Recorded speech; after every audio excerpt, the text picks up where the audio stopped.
Hello, and welcome back to Constitutional Fraud. I'm your host, William Toppi. In this episode, we will delve into the long-awaited response from the Parole Advisory Board regarding my pardon petition. In preparing to file my petition, I created this series to document my journey and serve as a crucial component of the petition itself. A written transcript of this episode will be forwarded to the Parole Advisory Board. Everything I've discussed throughout this series is meticulously recorded in court records and represents the unequivocal truth. Due to the deception, fraud, and corruption I have experienced over the past 10 years while striving to reclaim my rights through petitions to the courts and our government, I felt compelled to create, write, and file a historical pardon petition in a way that has never been done before. And remarkably, I accomplished this without any help or support, navigating this arduous journey alone. When I started this channel in July of 2023, it was under former Governor Charlie Baker's clemency guidelines, which required an admission of guilt as a non-negotiable prerequisite for seeking a pardon. We explored this in our episode Clemency. Then, Governor Maura Healey came into office and established new guidelines that redefined the purpose of clemency. These guidelines unambiguously state, quote, "First and foremost, the power to pardon or commute a sentence is a failsafe that protects us as a society against perpetuating injustice," unquote. They emphasize correcting legal errors and righting historical injustices above all else. Healey's new clemency guidelines emerged at a pivotal moment when our Constitution and justice system face unprecedented challenges. Governor Healey made bold choices that set new standards for other states to follow. She was the first governor to pardon thousands for marijuana possession, a move that inspired similar actions nationwide and from the president himself. Her new historical clemency guidelines also hold accountable the appointed officials on the Parole Advisory Board were the first to scrutinize pardon petitions. These guidelines specify how the board must evaluate each petition. Given the undeniable evidence of fraud and injustice in my case, my historical pardon petition will test the validity, morality, and integrity of these new guidelines. They were created, and I have filed my petition. Both instances reflect the struggles of our times. My petition challenges the very validity of our United States Constitution itself.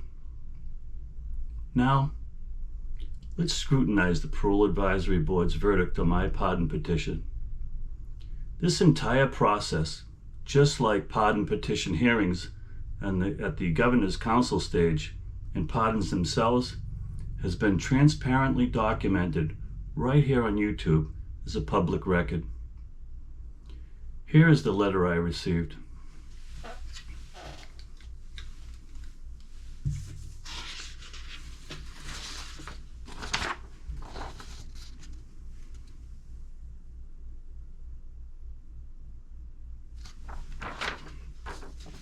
It states, "Dear Mr. Toppi, after reviewing the materials you provided and following careful, objective analysis, the Advisory Board of Pardons has voted to deny your request for a hearing by a vote of 0 to 7, unanimous vote. In reaching its decision, the Advisory Board noted the following. The Board votes to deny a hearing.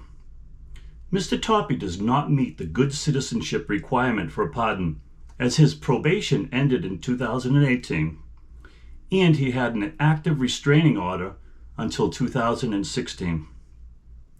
He has not demonstrated a compelling need for a pardon and has not demonstrated any exceptional self-development or community service. The board has also considered Mr. Toppi's criminal history and record of violating probation. The petition does not merit a hearing. A copy of the board's decision will be forwarded to Her Excellency the Governor for review. If the Governor takes no action on this petition within 90 days, the petition will be deemed denied. Sincerely, Kiera L. Kelly, Lead Legal Counsel.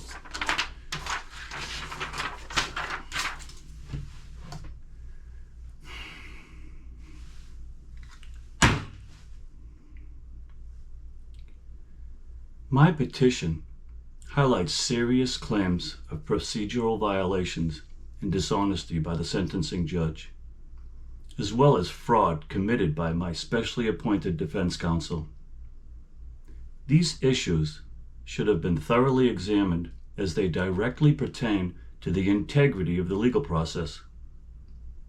By ignoring the core issues of fraud and procedural violations in my case, the board fails to uphold the moral principles underlying Governor Healey's guidelines. This response not only denies my petition, but also mirrors the same disregard exhibited by the CPCS investigating attorneys. The sentencing judge, in his ruling on my Rule 30 motion, and the appeals court panel's use of Rule 23 summary judgment, all done without granting any hearings.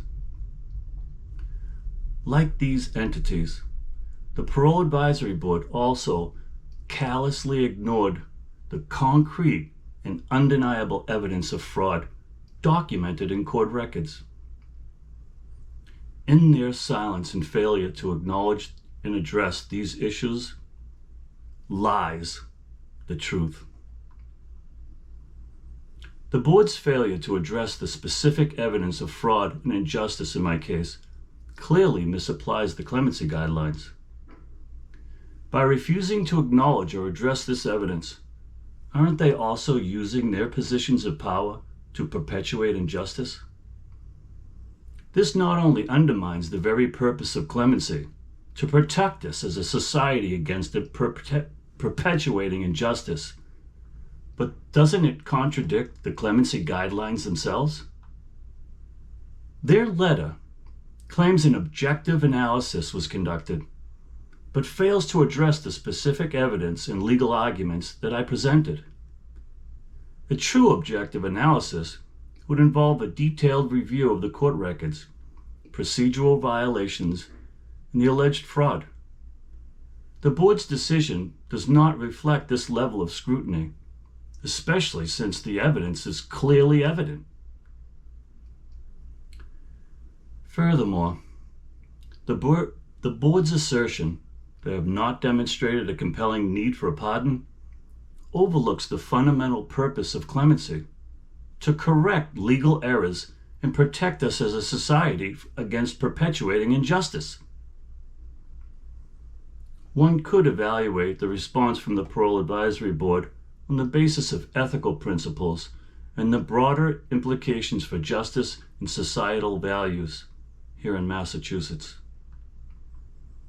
Additionally, the board's response appears to prioritize procedural formalities over substantive justice.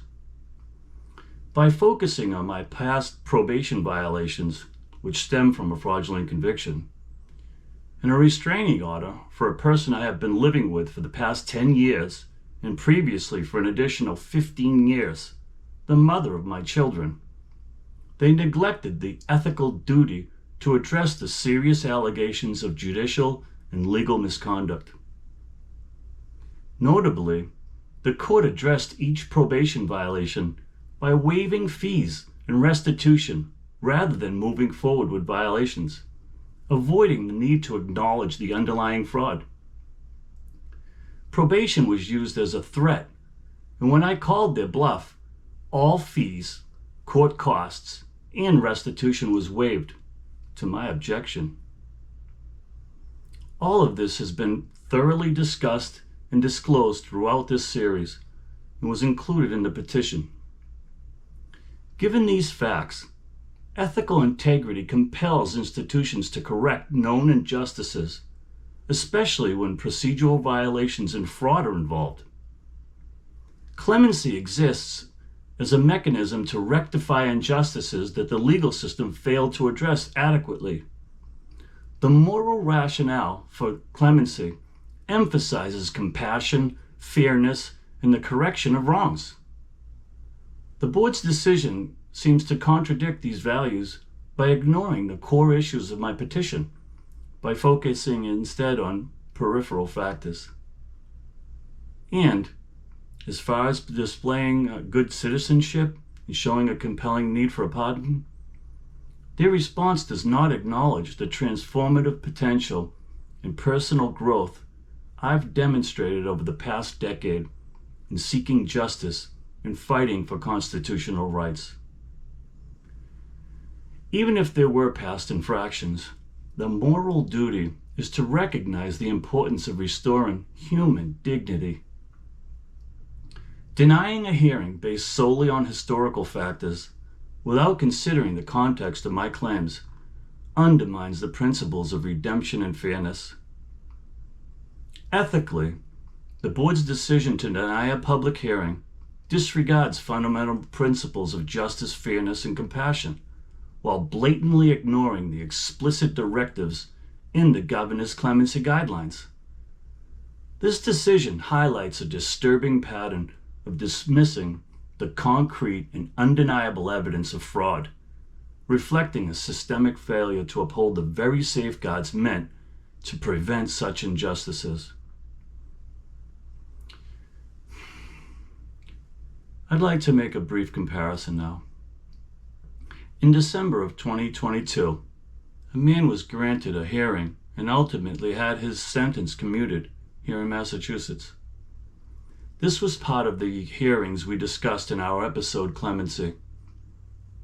This man returned from Vietnam addicted to drugs and committed the point-blank cold-blooded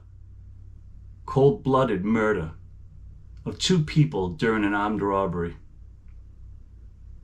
Lives were lost and families were shattered. He spent the rest of his life dramatically changing, obtaining an education in prison, and forming a relationship with a volunteer who became a significant part of his life.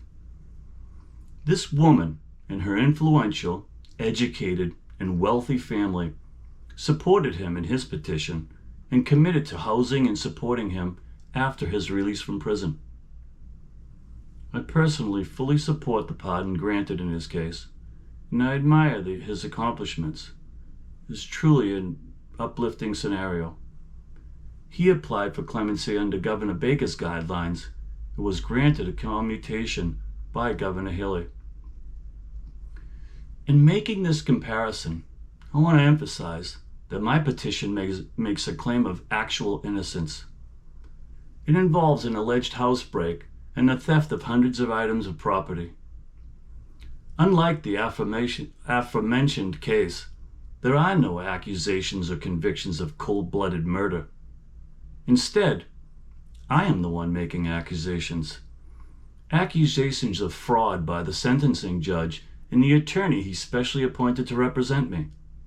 And these accusations are undeniably and indisputably recorded in court records. This comparison between these 2 very different cases highlights a stark contrast in morality and integrity between their outcomes.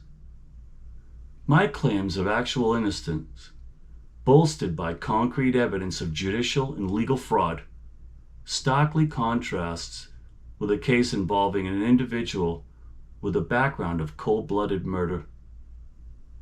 While this individual has shown significant post-conviction transformation, I have also displayed integrity and good citizenship in fighting for our constitutional rights over the past 10 years and through this YouTube channel, which is an actual part of my petition and is now an integral part of history here in Massachusetts.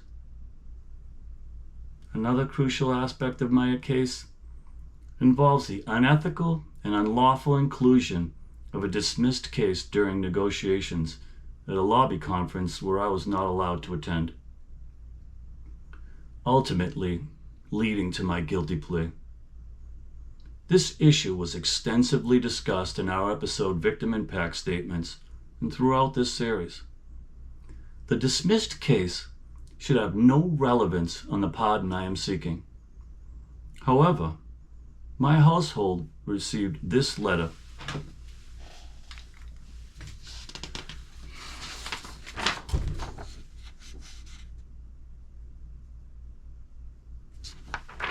Which states, Dear Tom Gleason, this letter is to inform you that the Massachusetts Parole Board, acting as the Advisory Board of Pardons, received a pardon petition from the above-named offender. The board will review this petition and determine if a hearing is warranted. At this initial stage, the board welcomes input from you or other members of your family regarding this matter.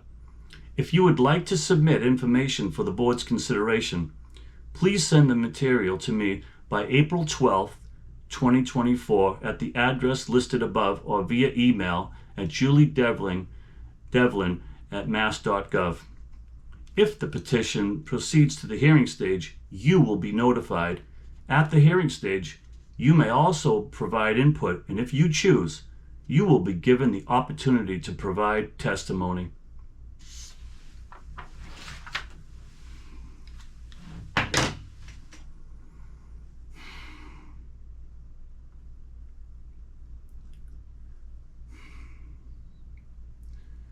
This letter,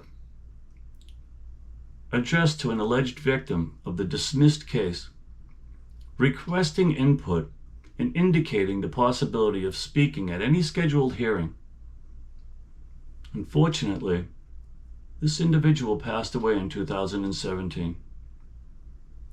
Upon informing the Parole Advisory Board via the provided email address, I questioned why my ex-wife, another alleged victim of the dismissed case, had not been similarly afforded an opportunity to be heard. Only after my inquiry did she receive this letter seeking her input.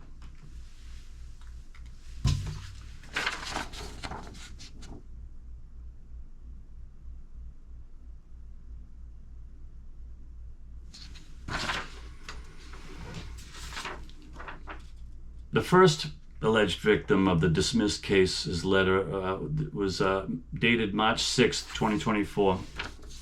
The second person was dated April 5th, 2024, and reads the same stuff. The board will review this petition to determine if a hearing is warranted. At this initial stage, the board welcomes input from you or other members of your family regarding this matter. If you would like to submit information for the board's consideration, please send the material to me as soon as possible.